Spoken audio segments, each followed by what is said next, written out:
You are listening to The Climb, getting through life's everyday challenges through the Word of God with Elder J.R. Bernabe and Elder Yoyi Capistrano. And for today's episode, we will be discussing about Climbing God's Plans for You, Part 2. Para makasiguro tayo, syempre, di ba, na naka-align yung mga plans and goals ko sa will ni Lord. Ano ba yung first step? Saan ba talaga nag-i-start ang lahat para magawa mo ng tama at mag-continue dun sa goals mo? O kasi napakahalaga yon na pag tayo nagpaplano, kahit na anong plano man yan, maliit na plano, malaking plano, dapat lagi natin kinoconsider. Meron tayong, sabi nga, discernment. Tama. In knowing kung ito bang gusto kong mangyari sa buhay ko, payag kaya si Lord dito? Ito bang naiisip ko na makakabuti sa akin? Ito kaya yung iniisip niyang makakabuti sa akin? So, discernment. Yung pagkaalam kung ano talaga yung kalooban ng Panginoon sa atin. At mayroong isang character sa Bible na nagpapakita kung paano ba yung dapat natin gawin. Ang tinutukoy ko, si David. No, kasi isa siya dun sa mga nakita natin na meron siyang mga gustong mangyari pero hindi niya pinayagan na basta lang mangyari sa kanya. Ang ginawa niya, alam mo kung ano? Lagi siyang nagtatanong. Lagi siyang, sabi nga sa term natin, lagi siyang nagko-consult. Lagi siyang nag-i-inquire kay Lord kung ano ba yung tama niyang dapat gawin. At yun yung napaka-importante. Oo. Lagi kang kumukonsulta. Tama. Diba? Kaya nahihirapan magdesisyon ng iba eh. Kasi kulang na nga, hindi pa humihingi.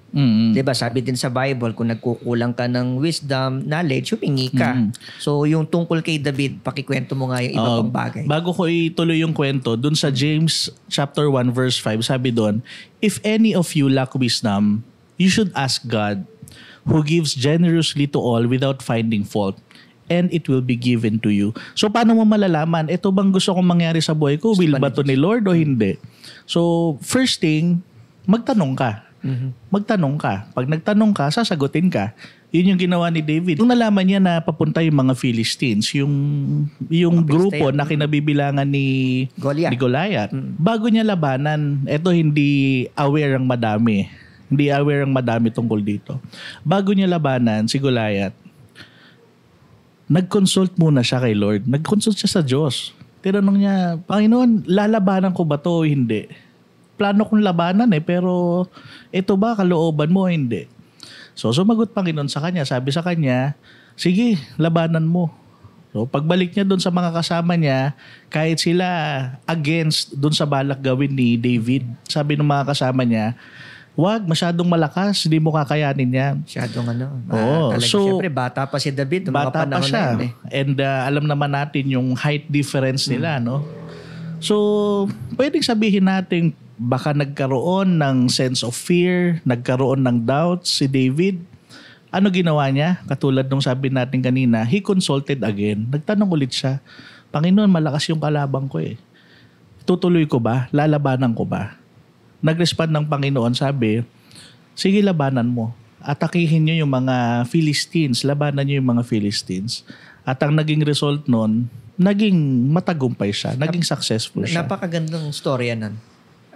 At talagang doon makikita natin kung gaano ka-importante yung palagi kang kumukonsulta. Yung term na palagi, actually, applicable talaga kay David kasi hindi lang one time na nangyari. Although hindi na natin kukwento yung lahat ng events, meron ding ibang mga pangyayari bago sila pumunta sa Judah. Nagtanong ulit siya sa Panginoon, Panginoon, tama ba na doon kami pupunta? Tama ba na pupunta na kami doon? So sumagot ang Panginoon, sige, proceed. Punta na kayo dun sa Judah. And that's the only time na itinuloy niya. So in other words, napakaraming pagkakataon, si David nag-iwan ng example sa atin na, halimbawa, meron tayong plano. Let us find time to consult kung ano ba talaga yung will ni Lord dun sa plano natin. Halimbawa, plano sa pag-aaral. Gusto mo na makapasa sa exam. Gusto mo na magka-college ka na. Lalo ngayon, sabi nga natin, binati natin yung mga graduates. Ready na mag-college. Diba? Anong course yung pipiliin mo? Mag-open ka ng business, anong business yung open mo? Mag-a-apply ka ng trabaho, saan ka mag-a-apply? So, marami tayong mga plano, marami tayong kino-consider. Pero this is just a reminder kung ano yung unang-una na dapat consideration natin. And that should be, ano ba yung gusto ni Lord dito sa plano ko? Agree ba siya o hindi? Gusto ko lang balikan din, napakaganda ng istorya nung tungkol kay David. Yung binasa nyo kanina, yung pagka palagi kang humihingi, lagi kang kumukonsulta, minsan, kaya hindi po humihingi uli, kumukonsulta. Kasi iniisip na nakakahiya na eh. parang nakatatlong beses na yata ako pagkonsulta, parang nakakahiya nang lumapit. Kasi sa iba, pagka kumukonsulta ka, may bilang lang eh. Talagang naaalangan ka na. Pero yung binasa nyo kanina, sa James chapter 1 verse 5, ang lalong nag-call sa attention ko yung salitang, ang Diyos ay hindi nanunumbat. So wag kang matakot na humingi ng humingi dahil yun talaga ang gusto ng Panginoon. Dahil kung palagi kang kumukonsulta, palagi kang humihingi, makakasiguro ka na palagi ka ding magtatagumpay dun sa lahat ng mga pinaplano mo sa buhay. Kahit tayo kasi, di ba, in practical terms, pagka meron tayong gagawin at hindi natin alam, the first thing that we should do, ano nga ba? Should ask. Di ba? Kasi pagka hindi tayo nagtanong, we are very prone na magkamali. Prone tayo sa wrong decisions, prone tayo sa misjudgment, prone tayo sa mali-maling mga pagpapasya na sa halip na marating natin yung ikabubuti natin, baka hindi pa maging maganda yung resulta. Simply because hindi nga tayo nagtanong. Tama. At kung titignan naman natin yung opposite naman, no? Kasi pinag-uusapan natin yung constantly na pag-inquire, pag-consult sa Panginoon. So, from the start na nagplano ka, naisip mo na parang maganda yata itong gawin na, maganda yata itong planuhin na. So, doon pa lang, consult na. Tama. Diba? Along the way, mag-consult ka pa rin. Pagka nakakaramdam ka ng mga doubts katulad ng ginawa ni David, nag-consult din siya sa Panginoon. So, yung constant na paglapit sa Panginoon regarding our dreams, regarding our plans, napakahalaga sa atin. Yung opposite naman nun, ito, very familiar din sa atin. Alam ko, may kukwento nyo yung... Yung nga, tungkol kay Jonah naman. Di ba? Talagang meron ng specific instruction ng Panginoon kung saan siya pupunta. Sa Nineveh. Tama. Pero sa iba siya pumunta. So, di ba? Merong plano ang Diyos para sa Kanya. Para sa Kanya. Pero, sa puso niya, meron siyang ibang naging plano. Meron siyang, sa tingin niya, mas convenient kung pupunta siya sa lugar na pinuntahan niya noon. So, diba? Iniisip niya, mas mabuti sa Kanya yun. So, yun ang makikita naman nating opposite side kapag ka meron ka nang nasa isip mo, meron ka nang nasa puso mo na planong gawin. Lalo na kapag nakapag-invest ka na doon. No? Para bang wala nang atrasan to. Kumbaga, binigay ko na lahat eh. Kaya wala nang makakapigil doon sa plano ko. Pero ang problema, nangyari kay Jonah. Hindi talaga yung plano ng Diyos ang sinunod niya. At ano yung naging result? Ang naging resulta, nabigo siya doon sa kanyang plano. Tama. Talagang, ang Diyos din ang gumawa talaga ng paraan para makarating siya doon sa original plan na gusto ng Diyos na pagdalan sa kanya. Doon tayo babalik doon sa sinabi natin kanina na mayroong mabuting plano ang Diyos para sa atin. So bukod sa mga plano natin para sa sarili natin, there is a greater plan than our plan. And that is the plan of God. So kahit na anong plano natin, kahit na gaano, sabihin nga natin, kahit gaano ka-detalyado na yung plano mo, gaano kaganda na yung plano mo, kahit na gaano na ka-specific yung mga plano mo, yung mga gagawin mo, etc. If it's against the will of the Lord, it will not happen. Para po sa atin pong mga audience, kaya minsan nasasaktan tayo eh. Kasi hindi tayo willing na pakinggan at tanggapin kung ano po yung instruction ng Panginoon sa atin.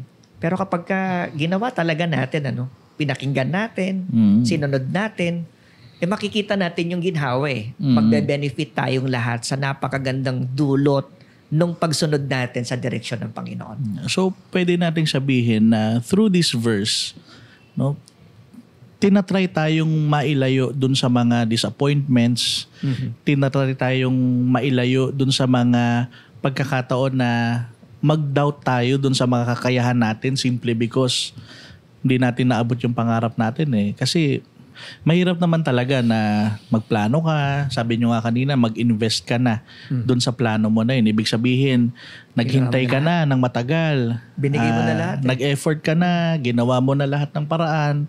Tapos hindi nangyari. May mga pagkakataon na dahil dun sa mga pangyayaring ganon, nagdududa ka na sa sarili mong kakayahan. Wala ka ng tiwala sa sarili mo. Hindi ka na nagtitiwala na meron kang maaabot at naniniwala ka na baka hanggang dito na lang ako. So iniiwas tayo ng verse na to na maka-experience ng ganong disappointments na nangyayari sa atin madalas simply because hindi natin na-consult yung ating mga plano, yung ating mga pangarap sa Panginoon. So tinuturuan tayo na pag tayo nagplano, tayo nangarap, it should be according to the will of God. Tama. And for us to discern, no, yun talagang will talaga ni Lord. Kasi siyempre sabi natin kanina, kailangan kumonsulta. Pero paano ko ba maririnig yung sagot? Kaya yung iba nag-aalangan magtanong kasi hindi nila alam kung paano ba darating yung magiging sagot ni Lord. I'm sure ginagawa din ito ng marami sa ating pong mga listeners and audience. Di ba pagka meron tayong plano, tinatanong natin Lord, ito ba yung gusto mo mangyari? Lord, meron akong gustong plano para sa pamilya ko, para sa sarili ko. Tama ba na ito yung plano ko? Di ba tinatanong natin yan? Paano ba dumarating yung sagot? Merong isang verse, sabi sa John chapter 10 verse 27, "My sheep listen to my voice. I know them and they follow me." Napakagandang verse nito. Kasi merong mga pangyayari na talaga namang nakikinig. Pero ang ending, hindi naman sinusunod. Yung mga advices o mga instructions o mga payo sa kanila. So napaka-importante para sa ating mga audience, para masabi nating makuha natin yung sagot. Kasi pwedeng, ang tanong natin ano ba gusto mo? Diba? Ano ba yung gusto mong gawin ko? Ano ba yung mga bagay na dapat kong gawin? Tama ba? Napaka-importante din na maging specific tayo doon sa ating mga prayers. Panginoon, baka may mali. Baka may mali na nasa puso ko na hanggang ngayon ginugusto ko. Tama. Please, paki-correct naman po ako. Tama. At mangyari yung gusto mo at wag yung gusto ko. Kapag ka yung bara na yon natanggal dahil inalaw mo na buong buo na mag-decide ang Panginoon doon sa nangyayari sa'yo, then yun yung magiging time para sumagot siya para sa'yo. Oo, kasi may mga pagkakataon na yung plano natin o yung mga pangarap natin, it becomes a conflict between your personal desire and the will of the Lord. Diba? May mga pagkakataon na gano'n na ikaw na lang yung gumugusto. Ikaw na lang yung may gusto nun pero hindi pala yun yung kalooban ni Lord. May mga prayer tayo na tinuturo sa mga members natin sa Most Holy Church na pag halimbawa may plano ka na gustong mangyari, ang isa sa madalas natin hinihingi na, Lord, meron akong ganitong plano. Ito yung desire. Ito yung gusto ng puso ko. Pero kung hindi ito according sa will mo, alisin mo sa akin. Yeah. Alisin mo sa akin na gustuhin ito. Alisin mo sa akin na pangarapin tong bagay na to kung hindi according sa will mo. At kapag ka nangyari yon, dito ngayon nagkakaroon ng manifestation tong verse na to. Pastor siya na pinakinggan mo bilang tupa at bilang tupa dahil willing kang sumunod at makinig, then that will be the time makikita mong malinaw ang sagot ng pastor. Tama. Kasi baka naghihintay yung ating mga listeners and viewers na ano nga ba yung magiging response sa akin ng Panginoon? Paano ko ba yun maririnig? No, kasi kanina binigay nating example, si David, nagtanong siya, sinabi sa kanya yung sagot. Baka hinihintay nila yung specific. Alam niyo po, mga mahal po namin na mga viewers and listeners, hindi rin namin kayang sabihin ano yung magiging specific na paraan ng pagsagot ni Lord dun sa nagiging prayers natin. Tama. Pero merong isang sekreto dun sa verse na binasa natin. Sabi dun sa verse, and they follow me. Mahirap talagang marinig yung tinig ng kahit sinong malayo sa'yo. Tama.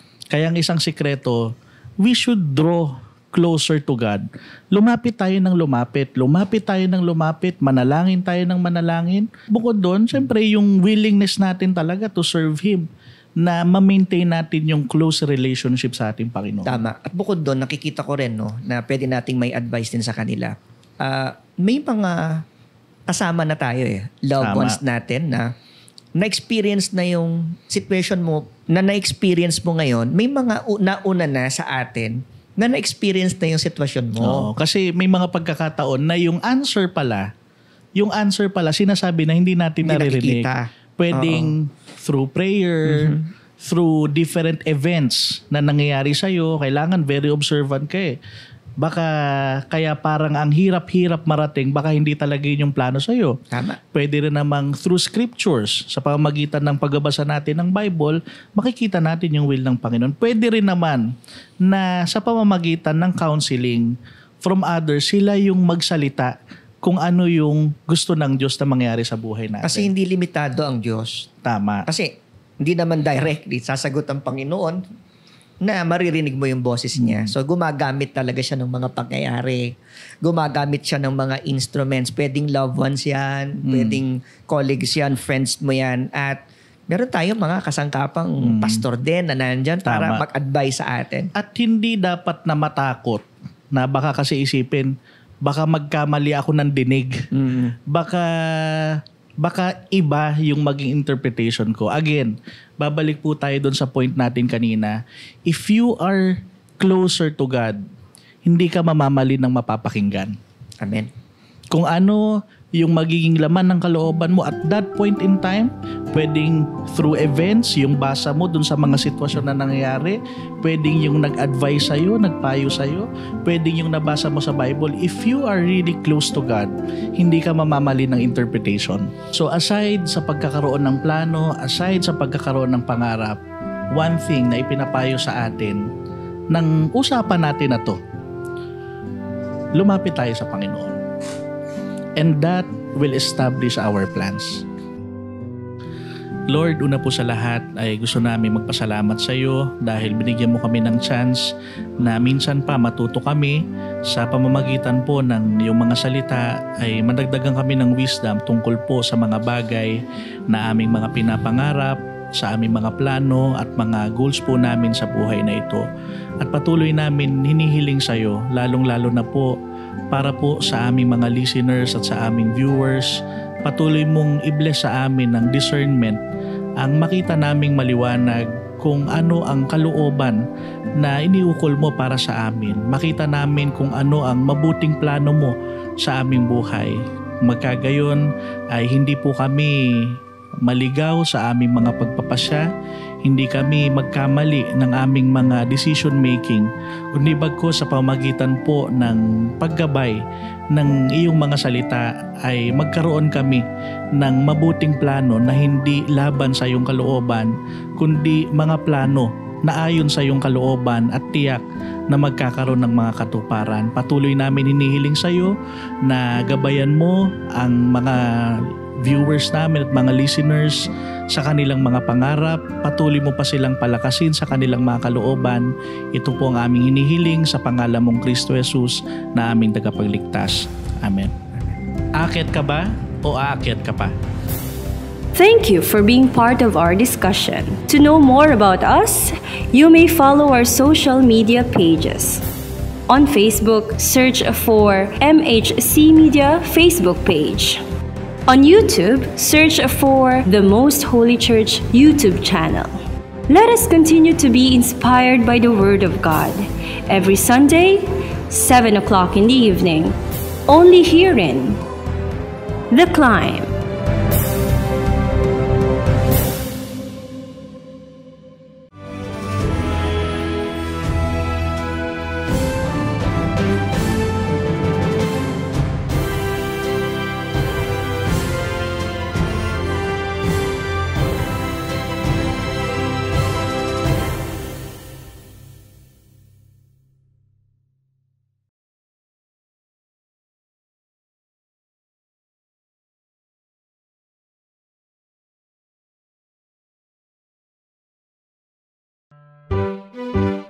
likhawit o mga orihinal na komposisyon ng mga kapatid sa loob ng Most Holy Church. Dalawang salitang pinagsama, likha at awit. Isa po itong acronym, likhang imnong kinalulugdan, himig at wikang itinanging tunay.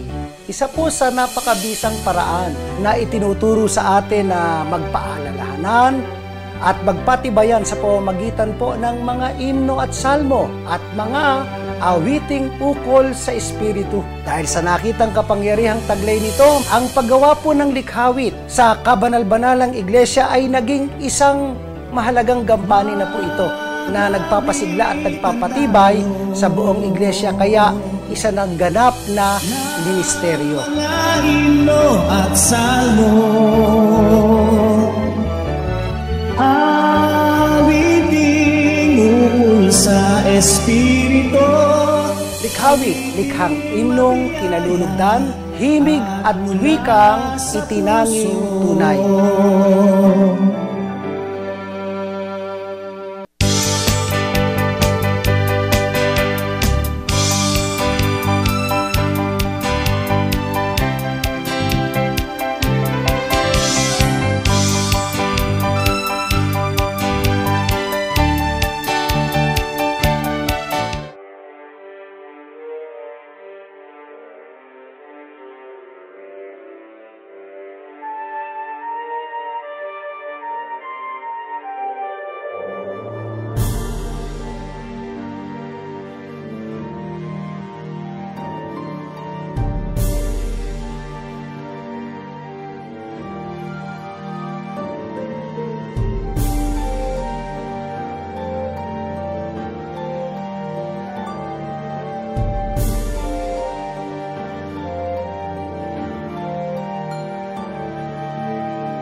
gabi ay naiisip ka. Nais ng puso na nasa mabuti ka. Hangad ng damdamin muling makasama ka.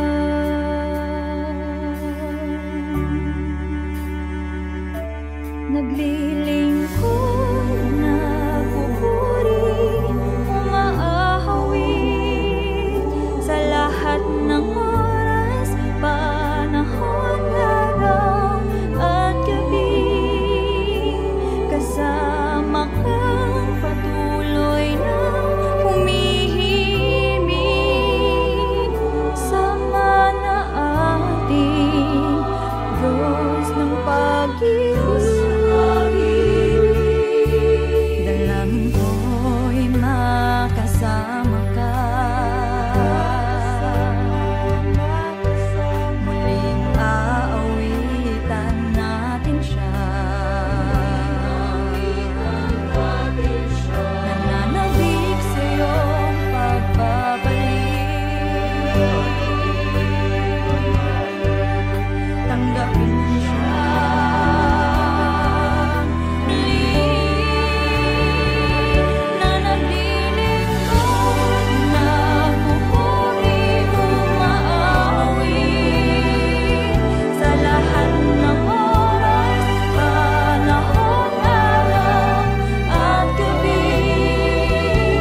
Sa paglimot ako ay patawarin,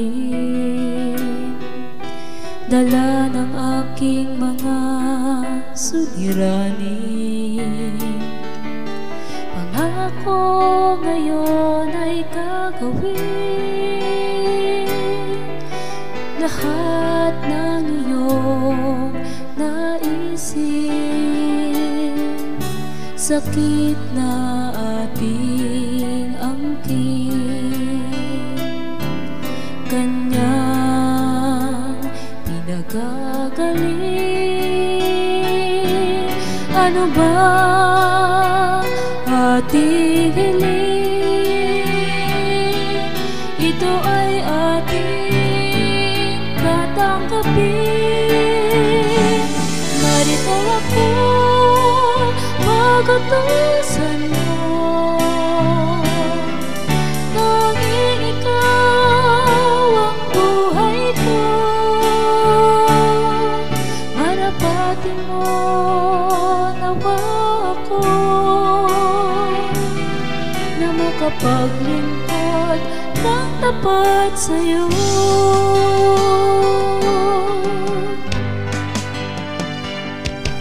Lahat ayong ibinigay, buhay man ay inalay, pag-ibig ang patunay upang ating maging gabay. Paglilingkod ating gawin, manatili tayong magkapiling hanggang sa ating kamtin. Langit na ninadalangin, narito ako, pag-utusan mo. Tanging ikaw ang buhay ko. Marapagin mo nawa ako na makapaglingkod ng tapat sa'yo.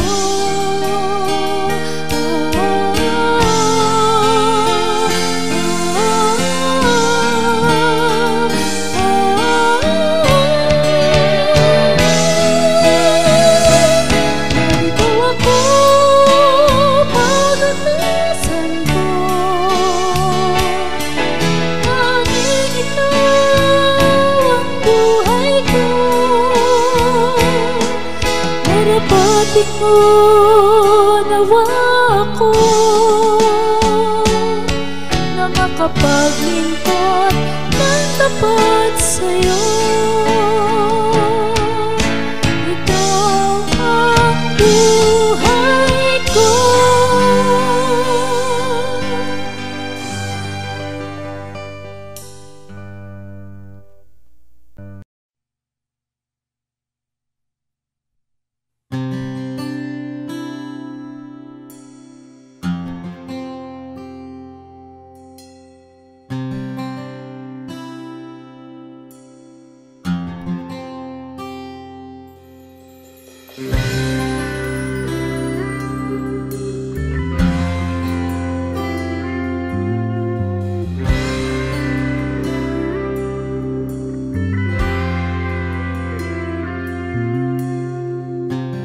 Time is running so fast for me.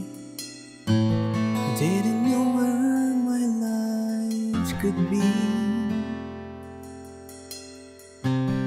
I forgot that I'm a soul hiding beneath my body and bones.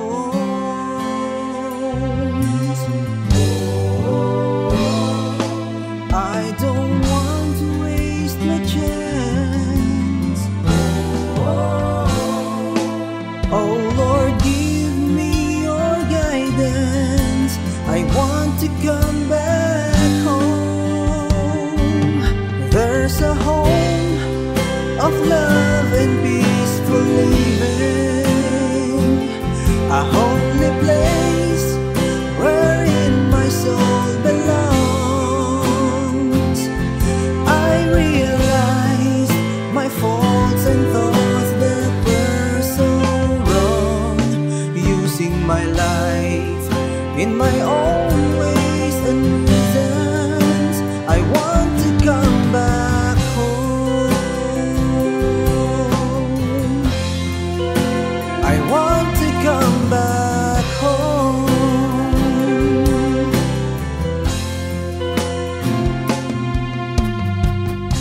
I'm living the life borrowed from God. Make things right. Someday you'll return up above. Shine your guiding light. How they differ from anyone else. Nothing but blessing. You gave me all, nothing less. I'll be there. I don't want to waste my chance. Oh Lord, give me your guidance. Walk with me, light my way back home. There's a home of love and peace, believing, a holy place wherein my soul belongs. I realize my faults and thoughts that were so wrong. You saved my life in my own ways and reasons. I want to come back home.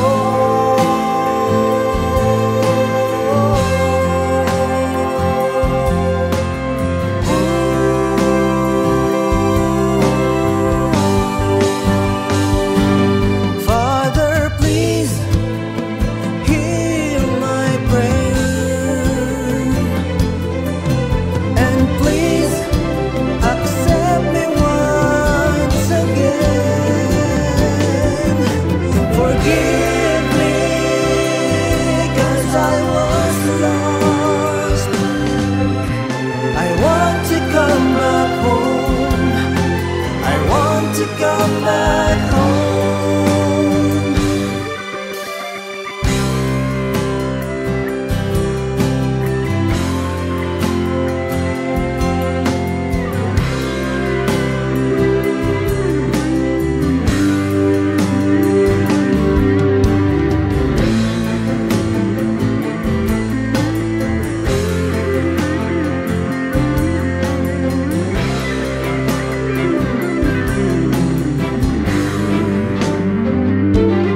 There's a home of love and peaceful living, a holy place wherein my soul belongs. I realized my faults and thoughts that were so wrong. I realized I was wrong. There's a home of love and peaceful living, a holy place wherein my soul belongs. I realized my faults and thoughts that were so wrong. I'll use my life in His ways and reasons. Now that I am home, now that I am home, now that I am home.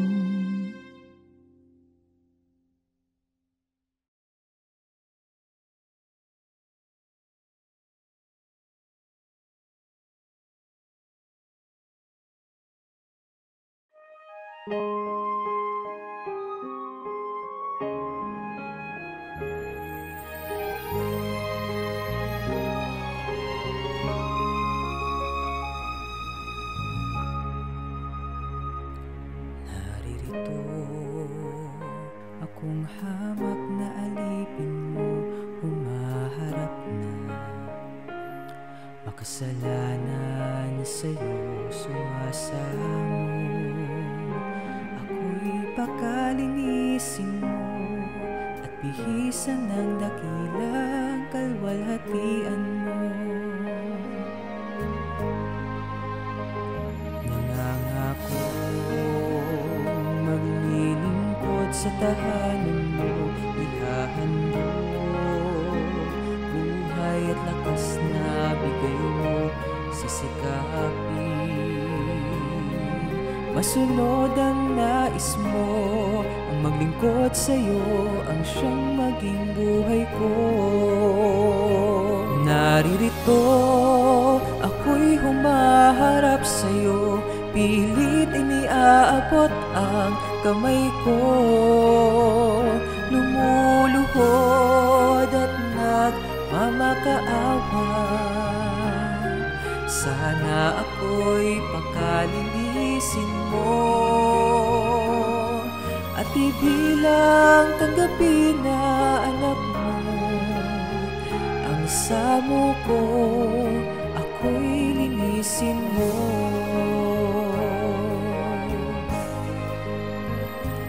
Naririto akong hamak na alipin mo, humaharap na makasalanan sa'yo, sumasamo. Ako'y pakalinisin mo at bihisan ng dakilang kalwalhatian mo.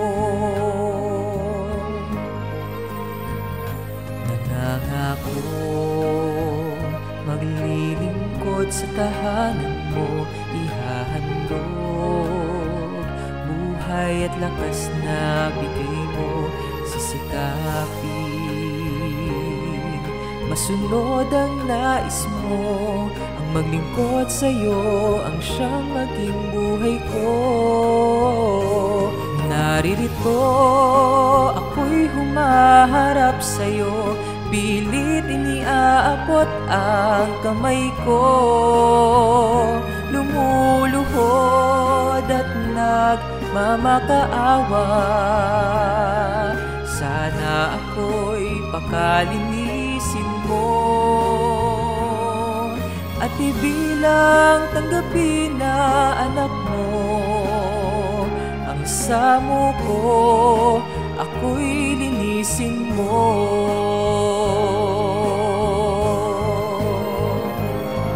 Handog ko ang aking katapatan, handog ko ang lahat sa aking buhay.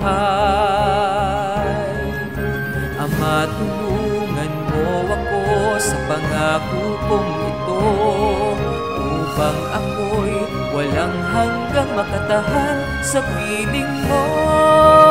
Naririto, ako'y humaharap sa'yo, pilit iniaabot ang kamay ko. Naririto, ako'y humaharap sa'yo, pilit iniaabot ang kamay ko. Lumuluhod at nagmamakaawa, sana ako'y pakalinisin mo at ibilang tanggapin na anak mo. Ang samo ko, ako'y linisin mo. Ang samo ko, ako'y linisin mo.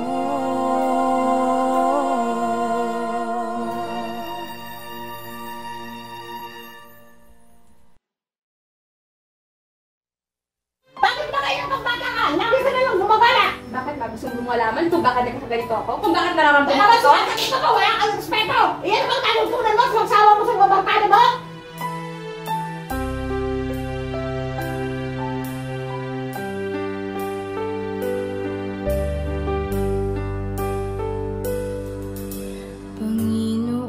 Panginoon, ako'y nananampalataya na ako ay mahal mo. Narito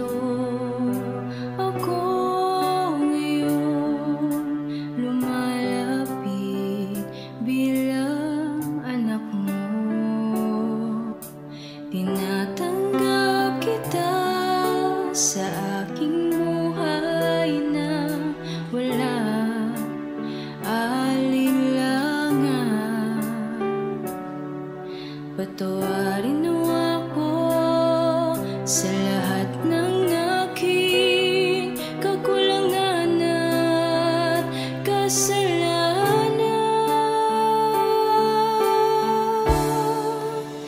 Panginoon, binubuksan ang aking puso sa iyo. Amen. Manahanawa sa akin ang iyong Espiritu. Turuan nawa ako na gaya ng pag-ibig sa'yo. Ako'y nangangako ng ganap na pagbabago.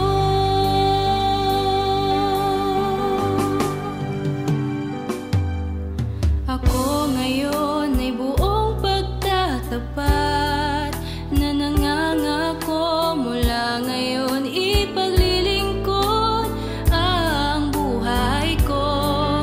Gagamitin ang sarili gaya ng buhay mo. Magiging mabuting Kristiyano saan man ako dumako.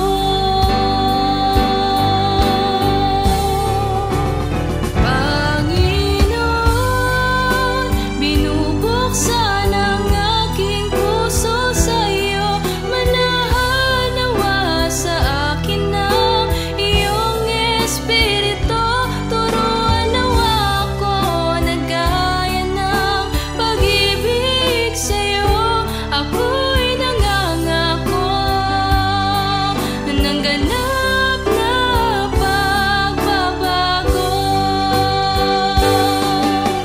Panginoon, ako'y sa iyo sa salitain lagi ang layunin ng pag-ibig mo. Pagkakataon na binigay mo upang ako ay mabago. Sa lahat ng pagkakataon ay aking ituturo. Panginoon, nananampalataya po ako na tutulungan niyo akong magbago at maging banal sa harapan mo. Kaya Panginoon, binubuksan ko po ang aking puso sa iyo. Panginoon, binubuksan ang aking puso sa iyo. Manahanawa sa akin ang iyong Espiritu. Turuan nawa ako na gaya ng pag-ibig sa'yo. Ako'y nangangako ng ganap na pagbabago. Ako'y nangangako ng ganap na pagbabago.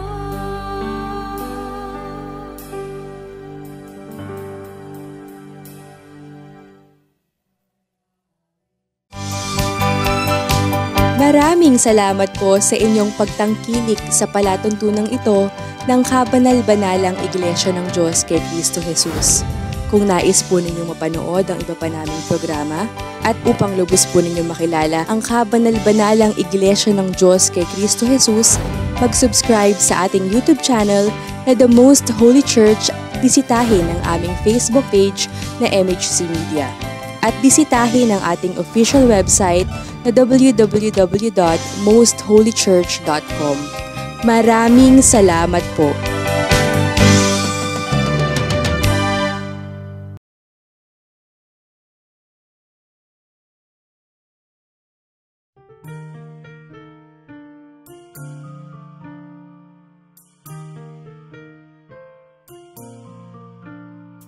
In a world where hearts can break, we shine a light for Jesus' sake, with open arms and love so true.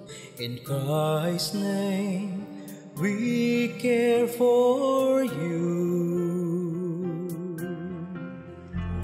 From the lost and weary to the broken soul, we'll offer comfort, making them whole. With acts of kindness and prayers we bear, we show God's love, showing we care.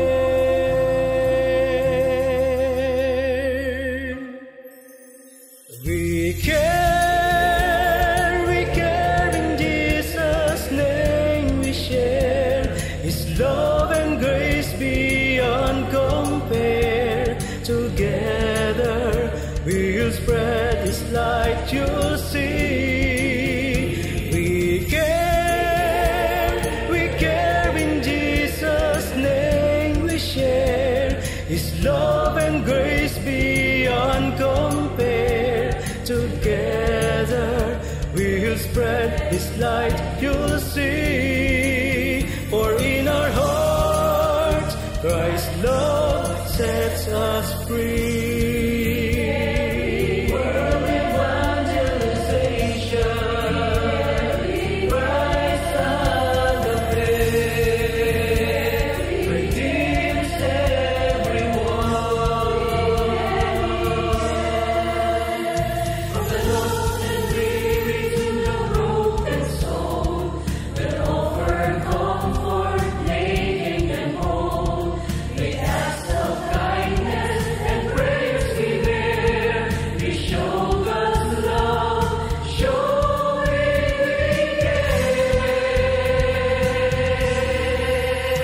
we care. We care in Jesus' name. We share His love and grace beyond compare. Together we'll spread His light, you'll see. We care in Jesus' name. We share His love and grace beyond compare. Together we'll spread His light, you'll see. For in our hearts Christ's love sets us free. World evangelization, Christ agape, redeems everyone. In every word, in every deed, we follow Christ, meeting every need. For through His sacrifice, His love so rare, we're proud to show the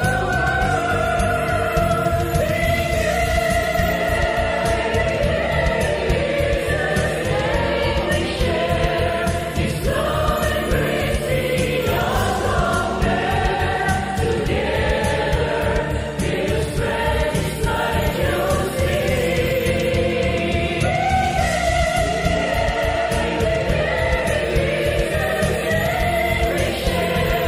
His love and grace beyond compare.